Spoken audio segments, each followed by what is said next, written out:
Ladies and gentlemen, and anyone who falls into an alternative category, even if that alternative category really ought to be the normative category, and also all folks who feel like they don't belong to any category and would like to tell all categories to fuck right off and stop dominating the discourse.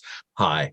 You'll recognize me as one of those utterly homogenous Layman Pascals you've heard so much about, and on behalf of myself and Bruce Alderman in the Integral Stage, welcome to another episode of our Beatrix Kiddo Award-winning series, where I talk with book folks pertinent to them liminal, metamodern, integrative game B, and transformational new thought communities. Today, I'm thrilled to be here with rogue Canadian, alt theorist, and brains behind the philosophy portal, Mr. Cadell Last, whose mysteries are apparently mysterious even to himself. And we'll be talking about his new anthology on the still emerging spiritual leadership implications of Nietzsche's Thus Spoke Zarathustra in a volume called Abyssal Arrows. Hi, Cadell. Well, the award for best podcast intros is definitely going to go to you, and I'm always happy to be on the Integral Stage, and thank you for contributing also to the anthology on tragedy and time. I really liked your piece. Thank you. Yeah, we'll get to that in a bit. First of all, where can people get this book? This book. Yeah, that monster.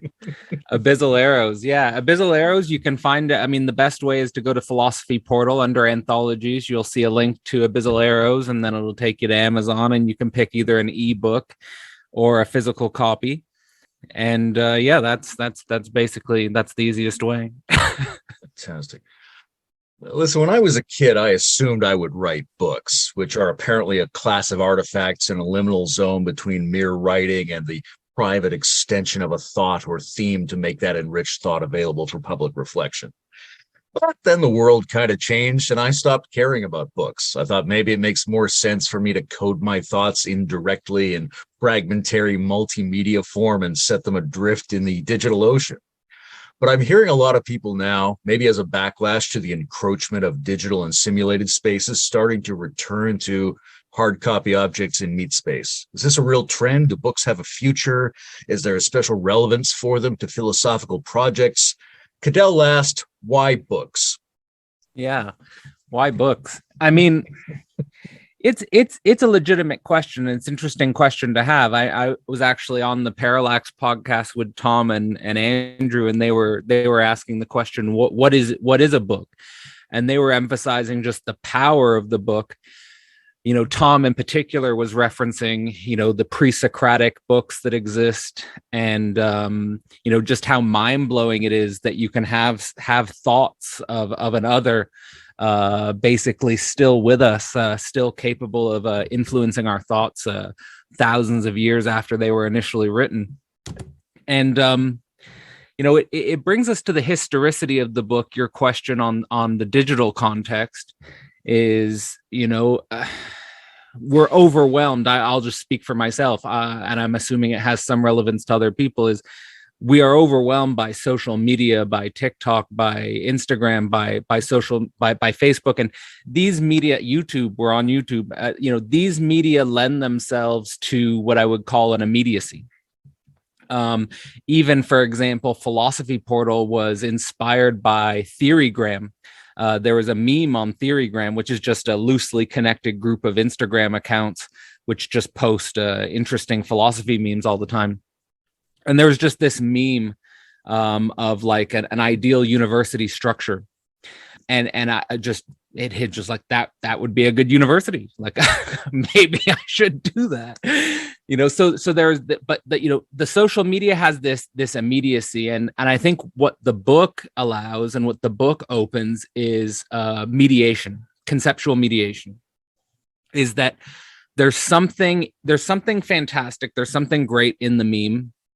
There's something great in watching podcasts or even blogging, but there's a different, on the side of the writer, there's, I think, an emotional process that you go through in writing, which is hard to replicate anywhere else. And it's a very visceral experience. The difference between opening up, let's say, my Google Docs to start writing a book that I'm working on versus opening up Substack to write a blog is emotionally different. And the more I reflect on that difference, I think it has to do with, it's like emotions of recognition. It's like I know when I post the blog, a certain number of people are going to read it immediately. Certain people will like it or share it or whatever. But when you're writing a book, I think you're confronted with a higher order of delayed gratification in regards to these basic dynamics of recognition. And even to the point of questioning, I know for me, when I was writing my doctorate, I was very big on just overcoming any need for recognition at all. Yeah, that's hard, maybe impossible to do. Certainly, even if I tried to rid myself of any need for recognition, I still do have need for recognition, of course, just like because I'm a human being. But at the same time, I do think that there is an emotional maturation, I suppose, that can occur when you start writing from that place and start developing your thoughts over the course of months and years, as a book demands. And I just think that cannot be replaced by other forms of media. And then in terms of on the reader side of things, I think you're even irrespective of the content of the book you're reading, I think that you're training certain cognitive faculties, whether they're related to attention is probably the biggest buzzword of our time, where people don't have attention spans to sit down and read a book, or whether it's just following an argument that is more than 250 characters in length. So those are some initial let's thoughts. Talk about Cadell Last as reader for a moment. What were the volumes, what were the authors in your early life that first made you feel invited to the world of the book? Made you feel like to be a thinker and writer and book producer was a noble, cool, worthwhile thing to do, and who presented you with an argument that you were willing to undertake the attentional burden of? Yeah, no, that's interesting. Actually, like I was super interested in sci-fi and fantasy originally. That was my first love, I suppose, and that was before I was ever considering getting into intellectual game or academic game. How many times I've read like Harry Potter and the Lord of the Rings, for example. I mean, I don't know. Like I just got obsessed with those as a teenager. But books like that originally, but then the first books that called me, it was attention that called me. It was the tension between creationism and evolutionism. That's what really set off my academic path. And I'm not sure if I think I started the story a little bit on that podcast we had with Dimitri on Actual Spirit. But there was just an older guy at a family cabin, and he started pointing at the animals and saying, do you know where these come? Do you know where the animals come from? And I just said, no, I was a teenager. I had not just thought about it. And he was like, well, they come from God. And he starts giving me these books about creative design, intelligent design and creationism. And so I started reading them, and, was pretty open. I was genuinely open-minded because I just had not read on any alternative literature. But I could tell that they didn't like Darwin. So I went to the bookstore and started buying books on Darwin and evolution. And that basically got my mind. That was the rift along which my motivation was structured, I think. So why is this book called Abyssal Arrows? Where does the title come from? Yeah, it's interesting. And I think, by the way, Jason Bernstein, who's a student in the class and who's presented and has an article in the book, he did the cover art, which I think is fantastic. But the title Abyssal Arrows, it's kind of inspired by a similar logic to the idea of the Dark Renaissance, actually, where like you're combining a positive and a negative term, which is heading towards the positive. So like dark, Renaissance, abyssal, arrows. And it's just this idea of, Nietzsche, and I think, Nietzsche through Zarathustra, I think, is really, in terms of teaching about the overman, confronting this abyss, the death of God theology, and at the same time trying to cultivate a higher order telos. So an arrow or a directionality. And so that's sort of like a theme, I think, that runs throughout the book. So basically, it's like combining death of God theology with still a higher order directionality would be like and also combining this positive and negative in the direction towards the positive.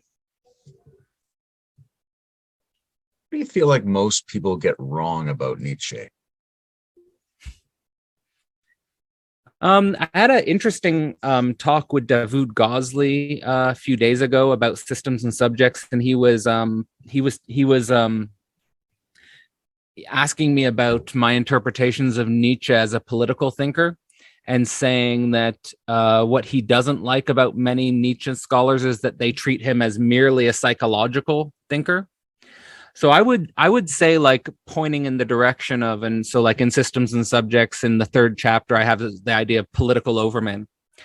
I say like that Nietzsche is a political thinker, is like one idea that comes to my mind. And like in the anthology, sort of this trying to go with this meta theme of leadership, that there's political, there's social, there's, issues of hierarchy and directionality, which are just implicit in Nietzsche, and implicit in Zarathustra. And I think it runs throughout his entire project. And while I don't think that you can now stemming from that, for the thinkers who do accept that Nietzsche is a thoroughly through and through political thinker, I don't think necessarily that Nietzsche, at least I don't see in Nietzsche, the possibility of aligning with like a left or a right program, like a political party program. I do sort of agree with Badiou's line of thought that we get a first politics, or what I think he calls an arche-politics, in Nietzsche, almost like a first gesture which breaks with pre-Nietzschean political projects in regards to specifically the relationship between truth and power. And I think that, following Heidegger's interpretation of that is like, the being with the big B, in Nietzsche in regards to beings would be the will to power, and that we cannot think through any political problems, contradictions, issues of our day without taking the will to power seriously. And if we do, I think we end up with a certain striving for truth, which turns out to be the opposite of truth. How would you describe the character Zarathustra, and what would you say is his story arc in Thus Spoke Zarathustra? Yeah, that's something, that's the main thing that caught my attention. That's the main thing I was focusing on while I was teaching Thus Spoke Zarathustra, actually. And so like what I've been saying and what I try and put forward in the book is there's the implicit message of Thus Spoke Zarathustra, which we all know, which is basically the overman is the meaning of the earth. And that's stated throughout in various ways. But what I'm really interested in is the implicit inner antagonisms which Zarathustra is articulating throughout the book. And I actually think, I don't know for sure, but like it's very interesting to study why the book is divided into the four parts the way it's divided into the four parts. And it seems to me like the story arc is involving Nietzsche's own coming to terms with what it means not just to be an enlightened being, but an enlightened leader, and the level of self-sacrifice that entails.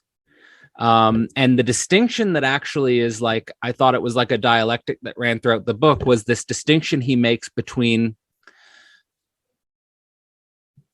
basically being a ripe fruit versus being ripe for your fruits.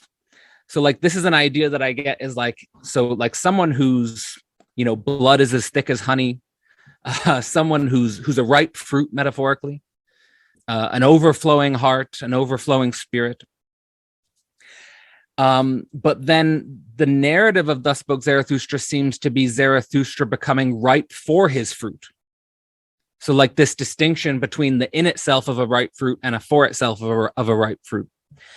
And it's subtle, but this, like that specific language, at least in my copy of Thus Spoke Zarathustra, is pretty consistent. Like he's consistent with talking about this metaphor of the ripe fruit and the in itself and the for itself of the ripe fruit. And specifically thinking about what it is he has to confront in himself to make that transition. In my reading, in the first part, one of the big things is followers turning him into a statue or an idol, and, you know, confronting leaving people that he has transference relationships with, which is, to me, incredibly painful, you know, and that distinction being related to, I want children and not followers. And that's another really painful distinction, right? Like is because like it's like, you know, followers, you create a unity. Followers, you create a group. We're all in this group together, and there's a transference relationship between, you know, the leader and the followers. But to want children is more to want people who are gonna literally go their own way. There's going to be a parting. There's going to be like a series of divisions, more than one unity. And then in the second part of the book, well, just coming to my mind is, well, sorry, before going to the second part of the book, what's coming to my mind is at the third part of the book, he's basically in an intimate partner conflict with life itself, it seems, where life is telling him that you don't love me as much as you say you love me, and that you're planning to leave me soon. And Nietzsche, you get this feeling like he's devastated, he's crying, and there's just this, but just like confronting, you know, what I take that to be is like confronting, like it to me, it complicates the traditional notions of Nietzsche as a life affirmationalist in a simplistic interpretation. Now, of course, he's a life affirmationalist, but just that he also wrestles with life and death, and do I really love life as much as I say I'm loving life, and do I really want to leave life? And so all of this, to long story short, to me, all this leads up to a precise, and I don't know if Nietzsche's actually planning to do this, probably because it's Nietzsche, but it's like he's leaving us with a mythology where you sacrifice the sacrifice itself, where sacrifice itself is sacrificed, where the honey sacrifice is almost like it's not a sacrifice. And so what I mean by like almost leaving us with a myth that basically transcends the idea of sacrifice in Christianity, where Jesus sacrifices himself for all believers, all Christians. It seems to me like he's trying to affirm the negativity at the core of this myth and the negativity at the core of this truth, but at the same time trying to go beyond it in a very sophisticated way, and then leaves us with a figure like Zarathustra, who I say in the book, you know, he's not bloody on a cross, and he's not leaving us with sort of like a supernatural resurrection. He's kind of leaving us with a child spirit, someone who's given birth to himself and who's trying to point the way towards the possibilities that you can give birth to yourself. That's my. So you've invited a bunch of people to come in and write segments for this book under the aegis, let's say, of spiritual leadership. Those are two words, spiritual and leadership, that are pretty ambiguous for a lot of people. What's your take on what those words mean, and why did you want the notion of spiritual leadership to be the context for this volume? Yeah, I mean,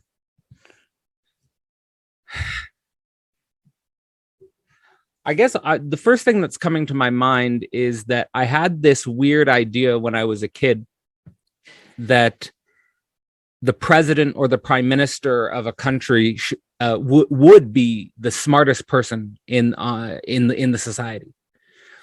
This was just a spontaneous intuition of a child.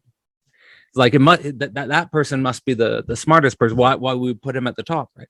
And thinking about it now, it kind of makes me think, like, is that what Plato was going for with the philosopher king's idea? Was Plato basically saying the most philosophically, thoughtfully reflective people should be the people making the deep political decisions for society? But then, of course, growing up and seeing, and just the way society is evolving now, it seems to be, couldn't be more the opposite of that. Just this feeling of, the more I encounter adult reality and come to terms with adult reality, that there is a huge problem with authority. There's a huge problem with leadership, with social decision making.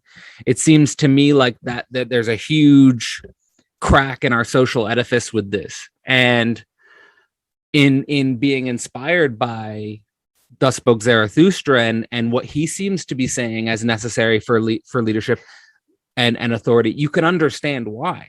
Is because you have to go on it's not just climbing certain rungs on the level of a social ladder to become a leader. Like, climbing certain rungs on the ladder of a social hierarchy doesn't intrinsically give you what it takes to become a leader.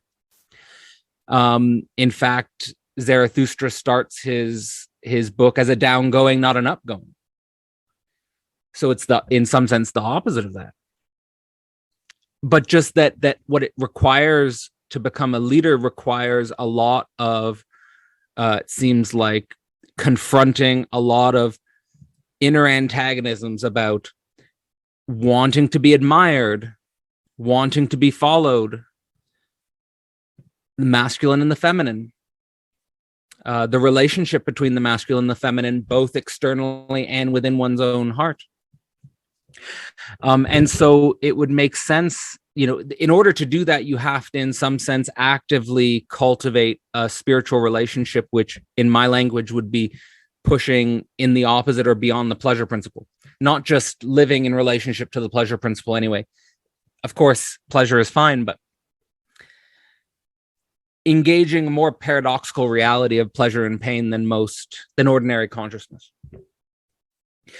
And so basically, to me, that means is like our society, we have to confront not just the lack of the big other, death of God, but we have to ask ourselves the questions: what type of practices, what type of thinking, what type of relating is required to become an abyssal arrow, to become an arrow that is pointing up or pointing in a positive direction, but also has its roots in darkness or roots in an awareness of the more difficult and tragic realities of our existence. And that is where authority comes from. And it's not an authority which is when you just have leaders who are from an external hierarchy of climbing, I think it's much more an authority that has to be, in some sense, structurally, externally imposed. Whereas I feel like this type of leadership is something which almost speaks of its own essence. It shines forth out of its own essence. There's no need for an external coercion. It's more attractive. It's a leadership position that attracts, which I could probably go into a little bit more in regards to one of the aspects of Thus Spoke Zarathustra about the two kings, where they're talking about what do kings matter today. We don't need kings in the same way, and that we want overmen to be the rulers of the earth. So it's not that we want to get rid of kings and have no rulers. It's that we want to get rid of kings and we want to think about, well, what would be really a king? Like, in the way that we practiced hereditary monarchy in traditional society, it was just biological inheritance. So what I'm trying to think with spiritual leadership is more almost like spiritual inheritance as opposed to biological inheritance. Like, what type of spiritual metamorphoses does one have to experientially be in touch with for authority and leadership to speak of its own, just of what it is? A lot of different ways to translate Übermensch. I tend to go with something like ultra-human because I like the sound of it. Transhuman might be a viable translation as well, but then it would over-associate it with the transhumanist movement. You've gone primarily with overman, an overman. Is that because you think that's a really good translation, or just because you feel like it's a standard recognizable translation? Well, like you say, there are some here categories which are kind of already occupying the field and already have associated meanings, like transhuman. So I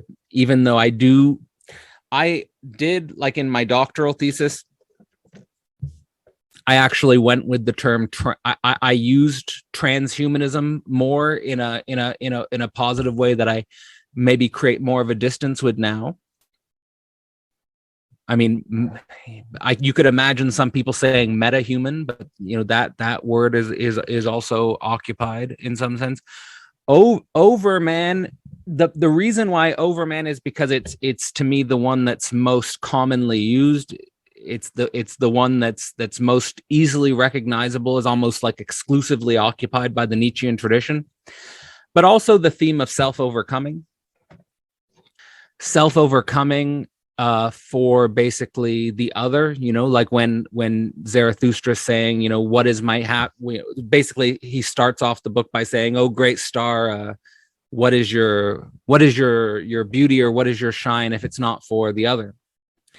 And he actually ends the book on a similar notion. So in some sense, the idea of self-overcoming and the overman seemed to me to be, it fits nicely. It intuitively makes sense to me.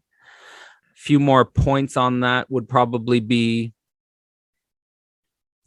back to this idea that the human being is so fundamentally regulated by the desire for recognition from the other, and that the overman, I guess that would be like my original idea when I was in my doctorate, and when I was talking about, for example, wanting to like overcome all needs for recognition. There's this idea that there's something about the human being that is so inextricably bound up, I suppose I would argue, with like dynamics of the Oedipus complex, of basically the early human identifications with the mother, identifications with the father, identifications in that way, where there's a lot of inner aggressivity and drive and emotions bound up in those energies.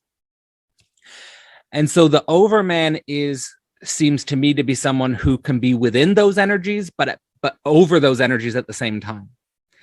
And just confronting myself on those dimensions is like, is there any more meaningful or difficult struggle than that? Like, I don't know. I don't like it. Just looking at myself and just thinking about the transference relationships I have with the mother and the father energy.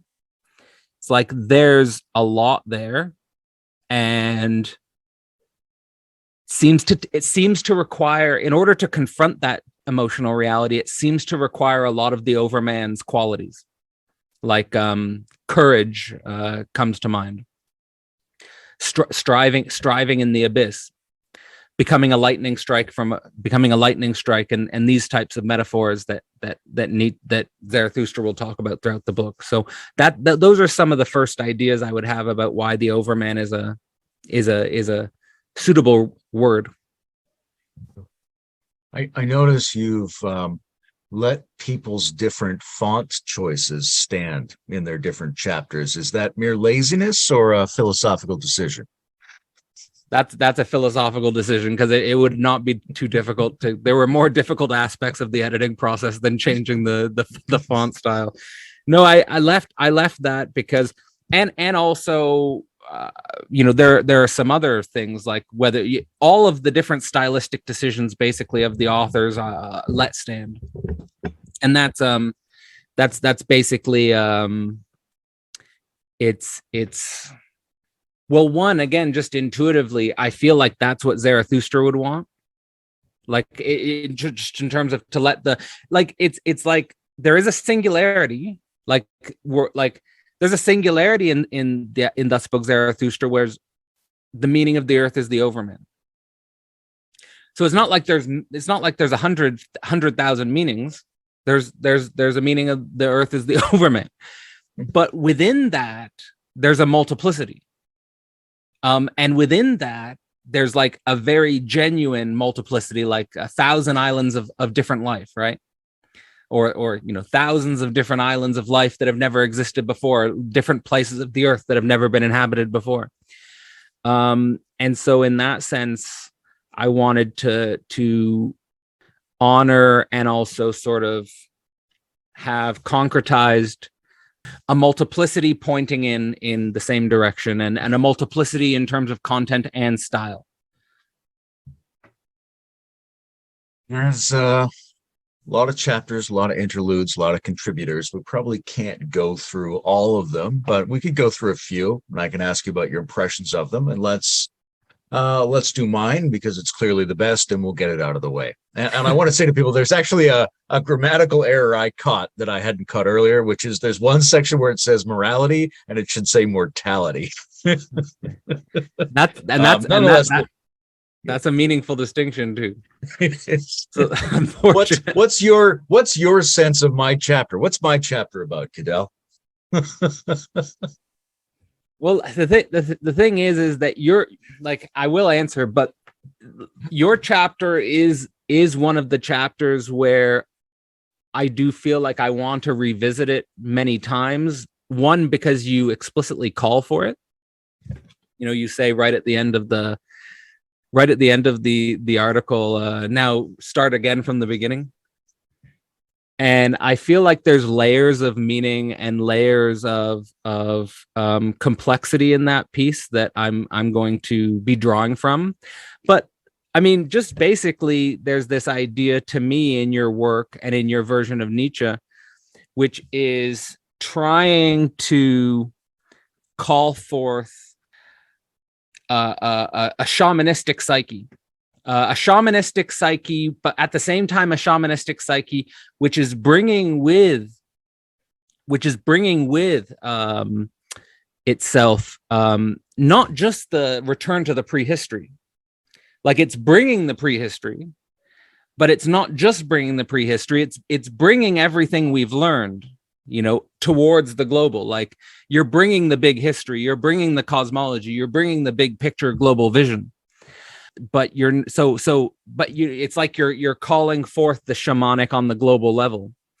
But the main thing is just the tragedy and time dynamic, which is certain, like, to me, it's the shift of cognition from the desire to be one with a perfect eternal reality, which never moves, never changes, towards like the precondition to accepting time as such is tragedy, and almost becoming, like, I don't know how to say it, but like the shaman is kind of like already the thing. What's your that's some ideas that I get. No, that's pretty good, and I'm happy to move quickly away from my own writing on this.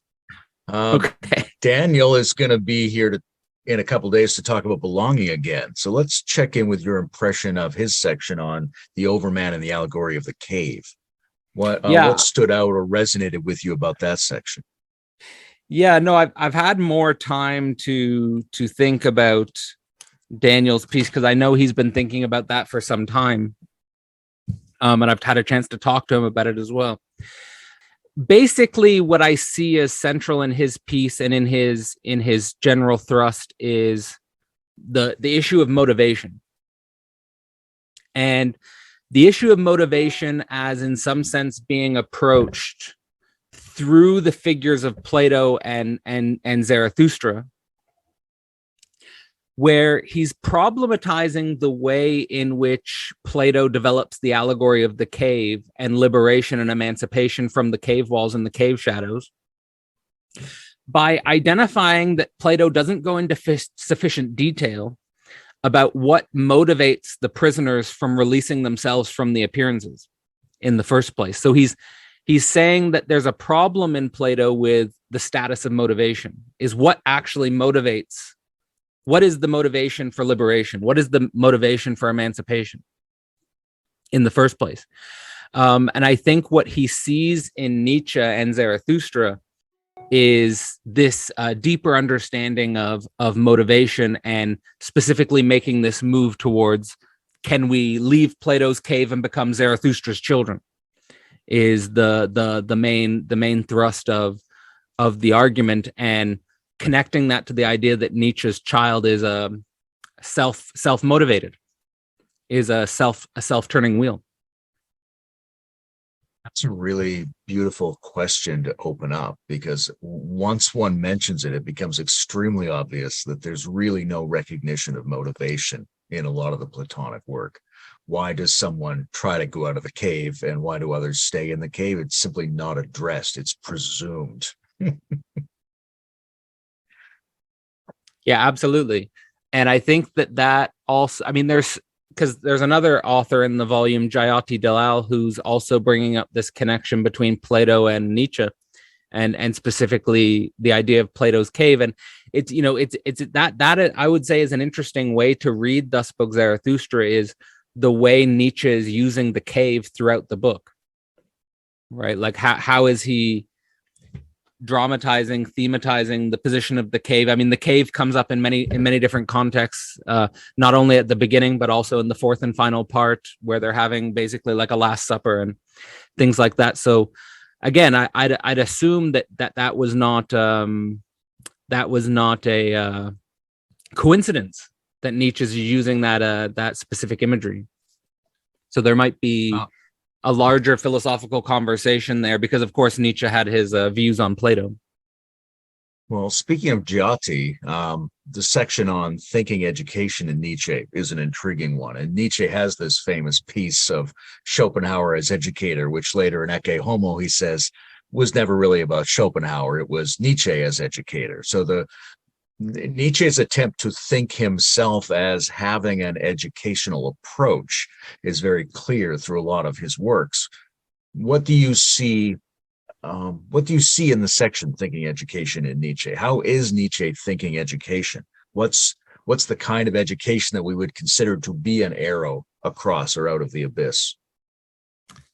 Yeah, I mean, this is something that there are some questions we confront, and there are some dimensions we confront in Nietzsche which just make you want to either blow your project apart or rethink it from the ground up, or because if you're going to fully take it on, if you're going to really fully take it seriously, then you've almost got to question yourself from fundamental presuppositions and fundamental axioms of what you're doing. And I think that Nietzsche's education is obviously one that's just in the real of embodied speech and action itself. I mean, it's not going to be a classroom setting. It's going to be a situation where life is the class. And what does that mean practically speaking for education is, well, if I had any clue, I guess I would be doing it. But the way I'm pointing towards in my mind is like where my ideal would be is that we would, I don't know. I have this ideal that we need to have like more educational retreats, where we need to have more physical embodied retreat settings and things in this direction. I know you've been experimenting with that in the meta-modern circles and with Brendan Graham Dempsey. So I suppose it in some sense points at least in that direction. But also, I don't know, like, to complexify it, I think it points towards an education which in some sense cannot be institutionally modeled as such. Like, I think back to certain people that I met contingently and became teachers for me. I think back to people who I just met outside of institutional context and became, taught me life lessons, for example. My relationships, my intimate relationships being great teachers. Trips. I'm thinking about certain trips where for example, when I started my doctorate, I basically experimented with being homeless in Greece for a month.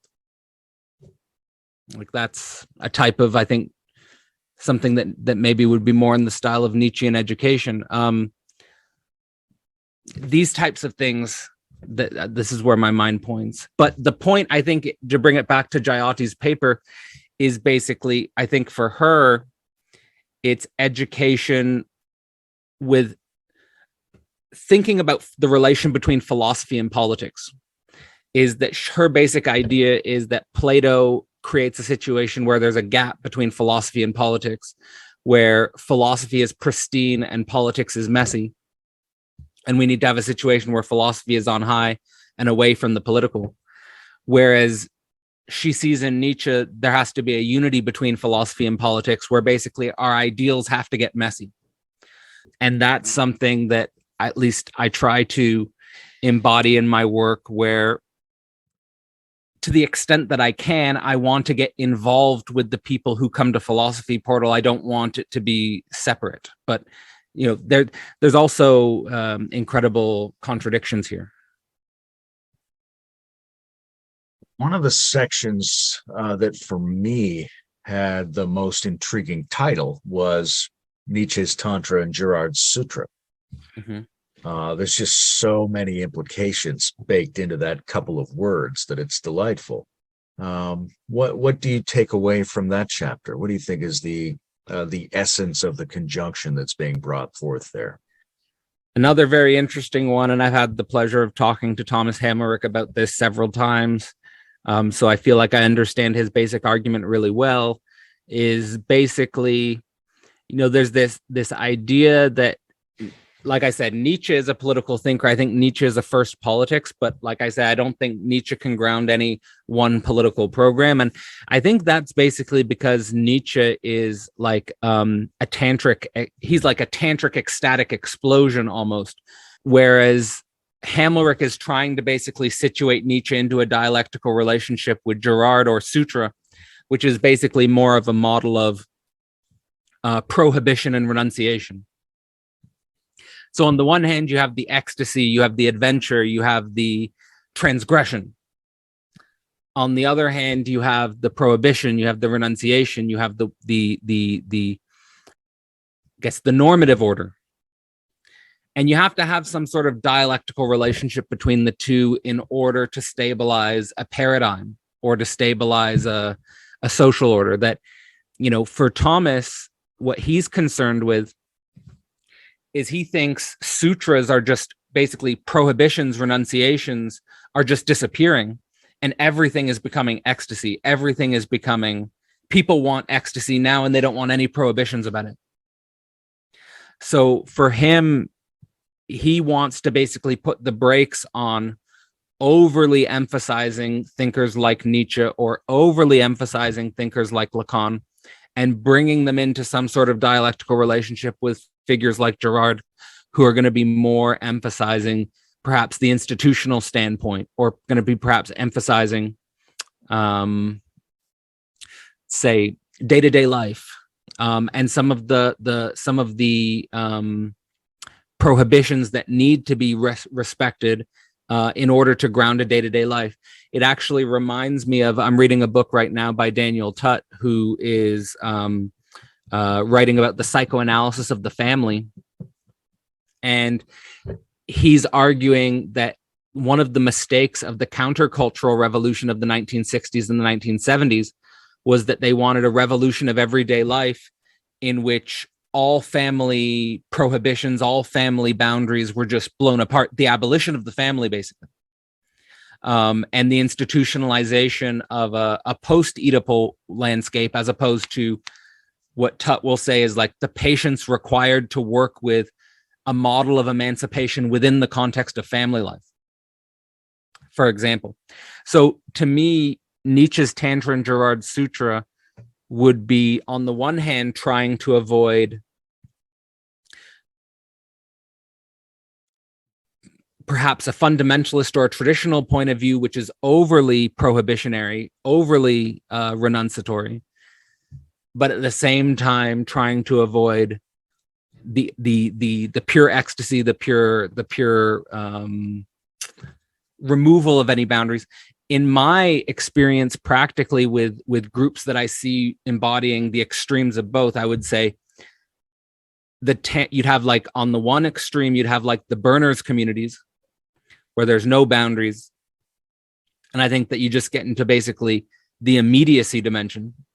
But then on the other side, you have like the fundamentalists, usually fundamentalist monotheist traditions, which are too renunciatory, too based on very strong, strict boundaries. And we need to basically go between these two and think beyond both. Seems like everybody's got to have some kind of structured dialectical relationship between release and constraint. Yeah. But that relationship may be different for different types of people or different roles in the community, right? Because there is this discussion about, a tantric minority and a sutric general population, right? And when we come to Nietzsche, it's pretty plausible that he's making explicit the fact that his writings are not meant for a general readership, perhaps even not a general philosophical readership, but aimed specifically at a minority subset who may not even exist yet in the time he's writing. So it seems like one of the areas where there might be some interplay between Girardian constraint and Nietzschean ecstasy is in the idea that the ecstatic emphasis is for a specific subset of the population. How does that land with you? Well, I agree. And I think there's interesting conversations here about what that means and different political interpretations of what that could mean. I mean, the main thing is, if we're in a society which is going to affirm the social reproduction of itself, which to me remarkably is a question. Like, it's not clear to me that that's the direction our society is heading, is that we would like to keep reproducing ourselves.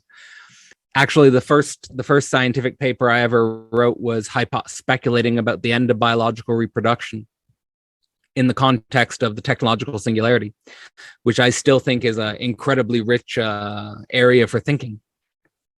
As many people know, in the developed world, you have birth rates going below the replacement level. And if that just reproduces itself throughout the entire planet eventually, with the only major outliers at the moment being Africa, then we are in a situation where we have to have that conversation about the reproduction of the species. Now, if we are reproducing the species, then by definition, you're not going to have the majority of people in a tantric minority. By definition, I don't think that you can both engage in the reproduction of the species, or at least it would be very difficult to engage in the reproduction of the species and be a tantric minority at the same time. It seems to me like the tantric minority, and this is, I guess, where I would ask you the question, is if you think my analysis here is off or on. Is the tantric minority feasible? I mean, yeah. Just what the question would be: is the tantric minority a sort of self-selected group of individuals or trans individuals that are actively removing themselves from the constraints of biological reproduction and exploring what it means to be an adult outside of those constraints? I would say yes in general, but I also think that that's a very specific way to articulate what they're doing. Seems to me that we're dealing with a range of neurogenetic atypicalities with a variety of different styles and a variety of different degrees of capacity to be grounded in the world. Right? And I think if there was a richer contemporary body of lore and community of practice to select and recognize and hold and cultivate these people, that their ability to take more of a place in the ordinary dynamics of the world would be increased. Now, I don't think that would be true for all of them, because I think there is a kind of range or even a gradient, let's say, among the people who are involved in these activities. I think that the interface between the so-called tantric or shamanic minority and the general population is going to take several different forms. Like one form it's going to take is they have to escape from that in order to pursue alternative maturational possibilities. But another form it has to take is they have to generate forms and be cultivators and healers of the general population and help them to organize their meaning making in the direction of activities that will be productive for the general population. Like, so they have to be able to understand them and go among them and be comfortable with them and have enough sway among them that they can co-generate mimetic patterns that encourage those people to feel that something like reproduction is very meaningful. And then that's a subset of helping them to understand that all of the general conventional patterns are in fact very meaningful if you want to get into it. So I think there's a number of different ways for that to go. And I think it very often depends on the subtype of tantric that you're dealing with, and also the phase in which you're dealing with it. I think, let's say a juvenile tantric individual might need a lot more space and protection in order to pursue alternative emerging pathways. But if they got a little more mature and a little more stable, they might be much more comfortable deciding how much of the conventional that they could live into and still perform those functions. Right.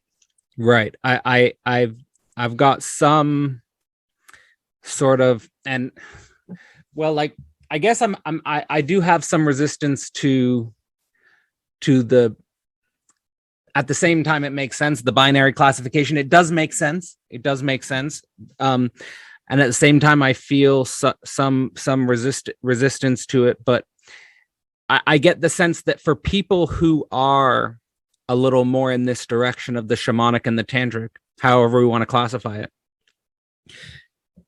is that they're going to be creating a strong negation and a strong opposition to the ordinary consciousness, to mass society when they're individuating.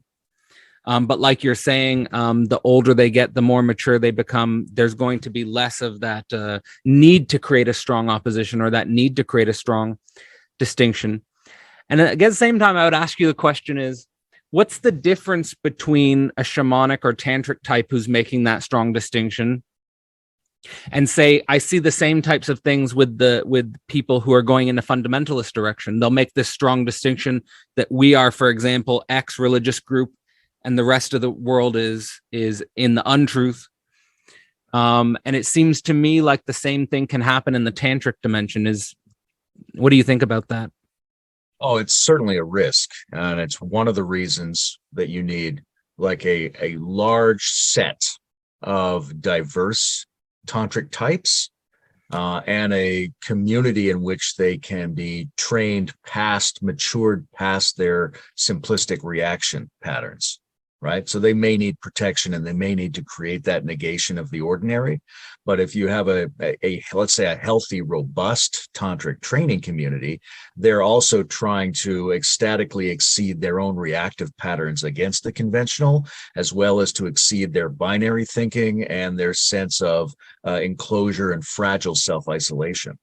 So you would expect, if that community was working well, that it would have practices and attitudes that undermined the negative aspects of that division. Now, very often that's not going to be the case, especially in a civilization where there isn't a lot of recognition or support for people to engage in those practices. But I think it could be made richer and more robust. There is something about the binary itself that's a little bit problematic. It has a utility, but I usually think of a mesoteric category between esoteric and exoteric that mediates to some degree. But also, I think we need to be careful to depressurize the simplicity of that binary, because we're looking at we're not looking at fish versus wombats. We're not looking at radically different structures. We're looking at the normal set of human inclinations in a different balance, so that everybody who has rich human experience, we'll be able to recognize the things that are going on among the tantrics. It's just that for them, it's much more prominent and much more compulsive. I mean, a lot of it seems to me with the tantric direction is it's basically you're taking more of life energy on board. Like there's not like a specific belief, there's not like a specific symbol, there's not like a specific book. Like with a fundamentalist, it would be like a specific book, a specific belief, like Jesus. Jesus is my dude, right? The book is this is the book, right? Like, whereas with the tantrics, it seems to be basically, I'm going to take on all of life's energy. Like everything that's moving through me, I'm going to accept and work with. Is that, what do you think of that? Yeah, absolutely. Because I mean, for me, when I imagine like evolutionarily generated human populations, what do they need? Right? They need to be able to specialize, but they also need to not get trapped in over optimization to one set of patterns. So they need to be in conversation with people who are exploring the full range of possibilities in order to be able to tell when they've gone astray, when it might need to be switched out, things like that. And it's more difficult, right? It's a much bigger challenge, and many more things can go wrong if you want to try to be a regenerator of Dharma by taking any of the energies you confront and trying to spiritualize and integrate them. That's a huge degree of challenge. It's going to fail very often. It's going to be partially completed very often. It's something not everybody is ready to deal with, but there does need to be a strong input from people who have succeeded fairly well at that task into the types of dharmas that everyone else is using in order to make sure that those dharmas are effective, safe, healthy, and actually empowering for those communities, and not merely degenerative or nihilistic dharmas. Right. Yeah. I mean, it's I suppose that's what a Nietzschean education would point towards.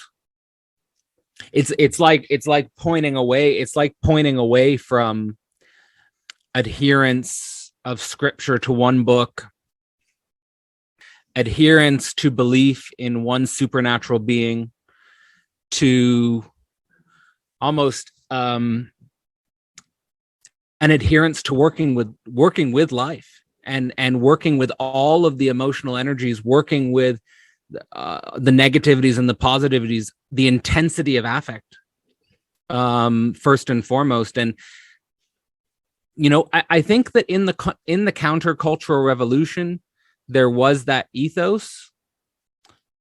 There's just this, it's this impossible thing to put into language. At least I struggle to put it into language. Is like basically the dialectics of that affirmation, basically.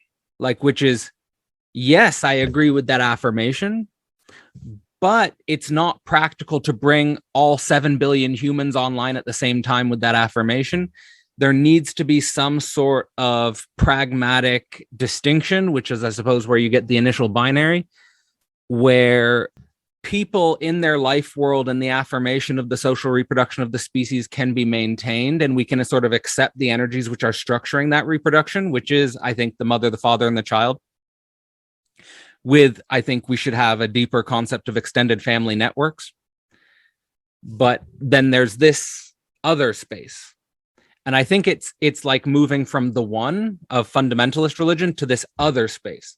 And the other space, which is not capable, because you're working with life energies as such, it's not enclosable into a one, and will never be enclosable into a one. The key thing that stands out for me, and if we use the simplistic binary of, like, say, the shamans and the villagers, so to speak. Yeah. the key thing we need to keep in focus is that it's supposed to be mutually collaborative, right? There's a certain level of antagonism needed for just feeling that you're different and that you should focus on something that maybe the people around you aren't focusing on. But fundamentally, in order for a culture to thrive, my impression is the conventional society has to recognize and have a good opinion of the role of the tantric. And the tantric people have to understand that what they're doing is ultimately of service to the sutric people, of service to the villagers. Those are not just a bunch of deluded conventional sleeping sheep or something like that, right? Right. The reason we're engaged in this other activity is to be able to provide something to the other type of people because we're in the same system together.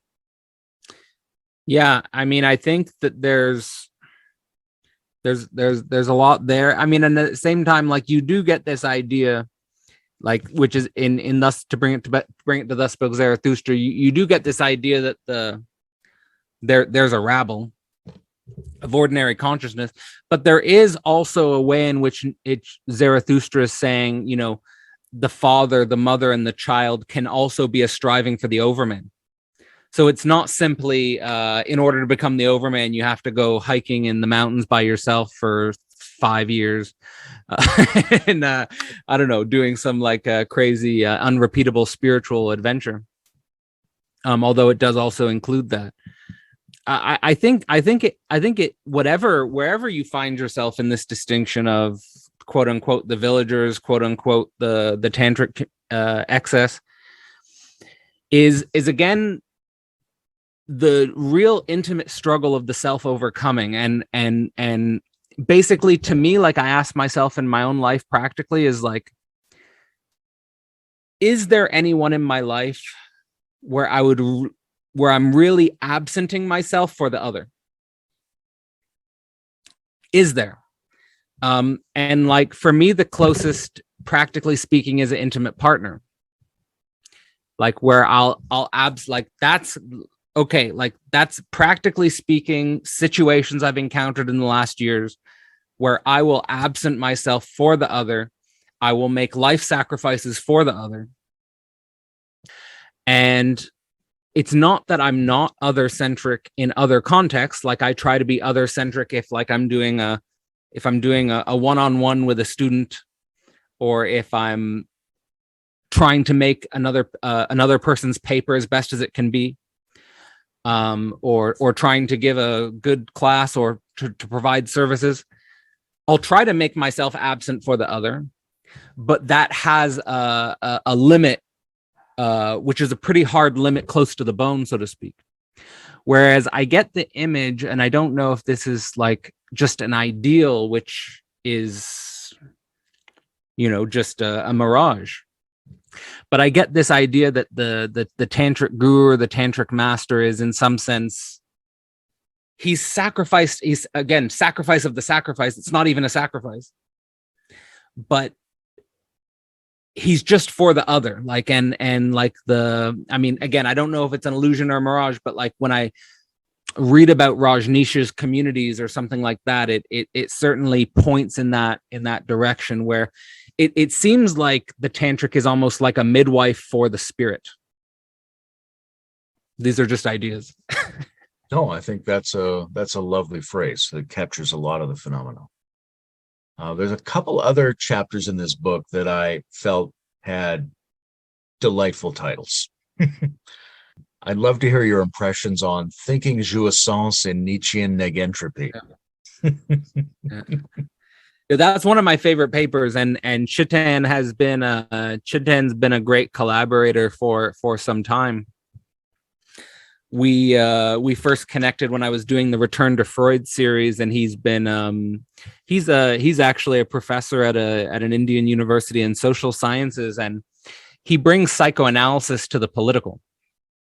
And just like I was saying, Nietzsche, I think, is a political thinker. I think that he's bringing both the concept of the overman, Nietzsche's idea of the overman, into conversations with both political thought, psychoanalytic thought, and scientific thought. So there's a lot there to unpack. Of course, on the side of jouissance, the psychoanalytic concept is basically like this deadly enjoyment. This enjoyment, and I think that he's right to say that in our current political discourses, he points out a lot of interesting paradoxes, where it's not simply like these simplistic early models of psychoanalysis where the id is the instincts and the superego is the moral authority. It's like the superego can also be an agent of the id in some sense as well. Like he gives examples where there are certain fanatical groups where they get a deadly enjoyment from, for example, genocidal action, for example. He gave examples about in the context in India, where there are certain groups that will murder other religious groups, and their super ego moralizes the killing, right? And they get an enjoyment from this behavior. So the jouissance is he's basically bringing this idea of deadly enjoyment to the political level, and then connects it to negentropy, which is this basically thermodynamic term for the opposite of entropy, the opposite of the tendency of the universe to disorder, is the tendency of the universe towards a higher order.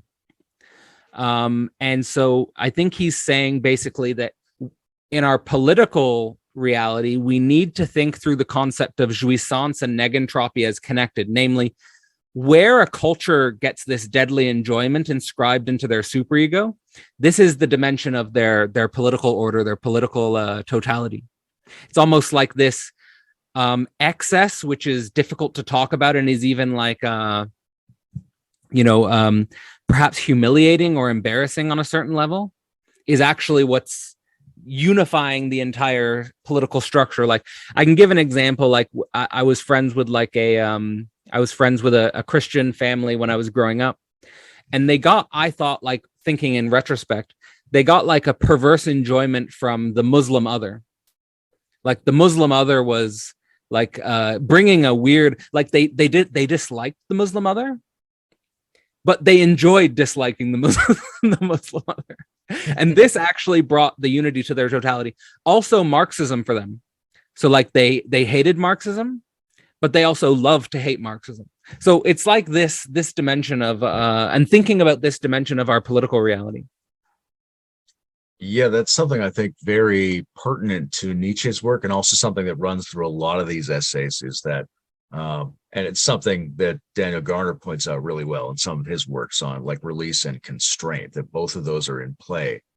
One of the impressions I get in Nietzsche a lot is this sense that we usually, in a kind of egalitarian society, we only look at half of the internal perverse dynamic, right? We say, I shouldn't be so hard on myself. And you're identifying with the half of you that something's being hard on, but you're not identifying with the half of you that's enjoying being hard on the other half, right? Don't beat yourself up. But like, somebody in there is taking pleasure in beating you up, right? So in order to figure out this structure, you've got to see the perverse enjoyment coming from both ends and not think it's just at one end and some neutral constraint is being applied to it. Yeah, exactly. It's a really weird thing, and it's easy. Like it's even if you learn about it intellectually, it's very easy to forget about it when you're in the middle of it yourself. But yeah, it's this thing which I think Isabel Millar, who's going to be teaching in the upcoming a Cree course, she calls Paddy politics, which is the politics of suffering and enjoyment, where we kind of have this weird structure. I think it's also like beyond sort of, let's say, a political horizon you could call of a liberal hedonism, where we just enjoy our simple pleasures and we like our we enjoy our comforts, our individual comforts, towards a politics of enjoyment and suffering, where we see how entangled they are with each other. The things we enjoy, the things we struggle and suffer with are more closely connected than we oftentimes assume or would like to think or would be willing to think in some situations. The other title that stood out to me a lot was Overbecoming, Hyperhumanism as a Bridge Toward Interbeing, which is a great set of words in a row. Shout out to Carl. Yeah, shout out to Carl. Fantastic title. What's your take on that section? Yeah, Carl Hayden Smith is someone who I've enjoyed collaborating with as well, and I actually had a chance to meet him in London recently. And yeah, definitely shout out to him, because he actually presented on Abyssal Arrows at the Psychedelic Society in London. So that was great to see, and it gave me new insight also on the article and what he's trying to do with that.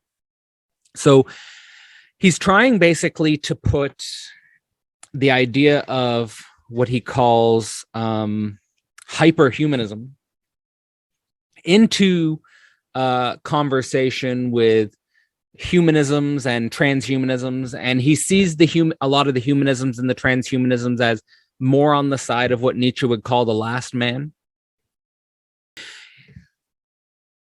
And the idea of the hyperhumanism and overbecoming is, I think the simplest way I've sort of found a way to describe it is, it's not anti-technological, but it doesn't put technology as the end point.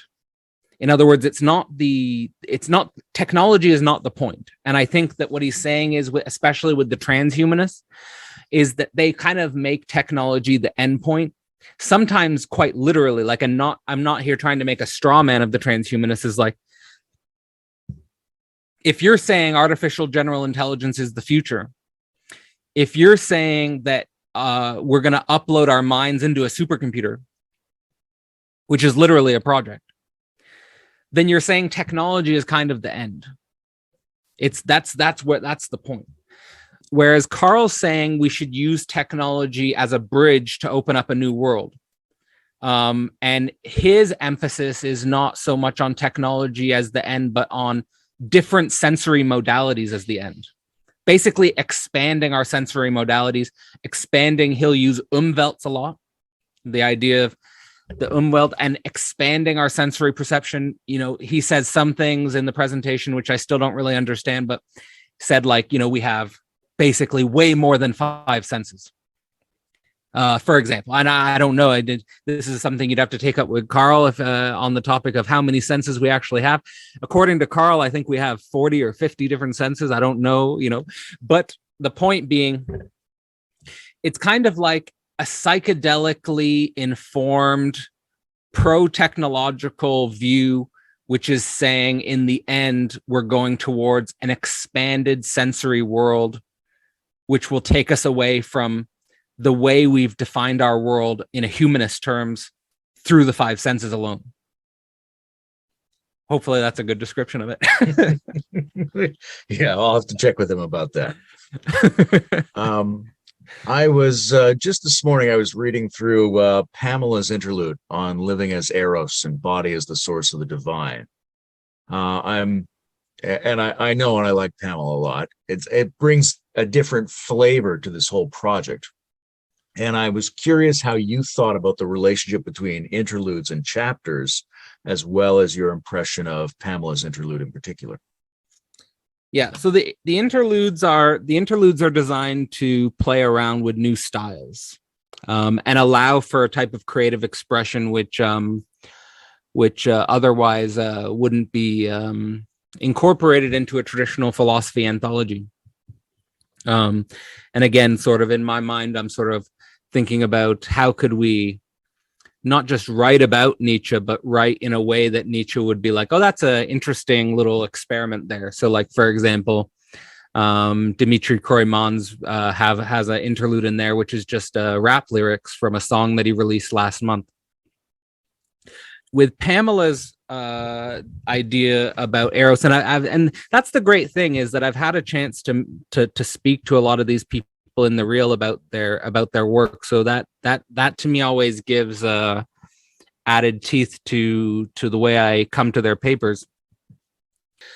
But what if Eros is the other, is, like, to me the main question there is, what if Eros is the other? I think that's related to what we were talking about the fundamentalist one and the tantric otherness.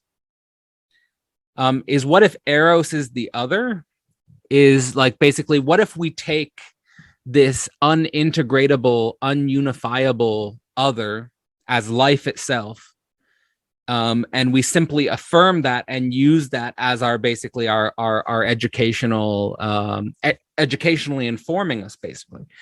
Yeah, I just basically see what she's saying as an ode to life, also an ode to the feminine, an ode to the feminine being something that cannot be enclosed into a one, just life itself. And so that's those are some of the ideas that come to my mind when I think of her paper. Beautiful. Well, we must be getting pretty near the end of this. Is there anything, what else, if you just randomly searched your mind for something in this book that I haven't asked you about, what pops out? What's just one of the strange lurking things that's in you now because of what people contributed to this volume?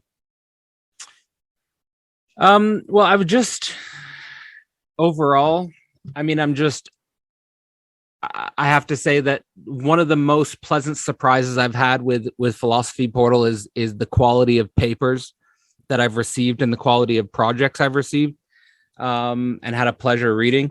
I mean, I think the main thing, and maybe this is a reflection of the teaching, but maybe it's just a reflection of the book, Thus Spoke Zarathustra, is the really the position of the child as something that strikes as a theme throughout this book. And thinking about the child, I think what's liberatory or emancipatory in Thus Spoke Zarathustra is the way in which the child can be theorized both biologically and spiritually. To me, that's very powerful and very useful. And it brings us to, I think, like a meta order tension, which is not just which is not simply again, not simply a multiplicity. It is a multiplicity, but it's not simply a multiplicity in the sense that there is a singular through line. And I do think that helps orientation, and it helps in regards to thinking about spiritual development as well. Having this idea of the child, because it seems to me like, if we're going to take, let me use the straw man again, of like the extremes of the burners or the extremes of the fundamentalists. It seems to me like both of those extremes, sometimes they leave out the dialectics of the child. And it seems to me like both of those energies could be matured in relationship to the child.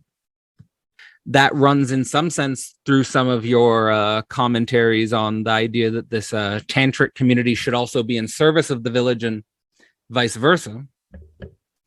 That's one thing.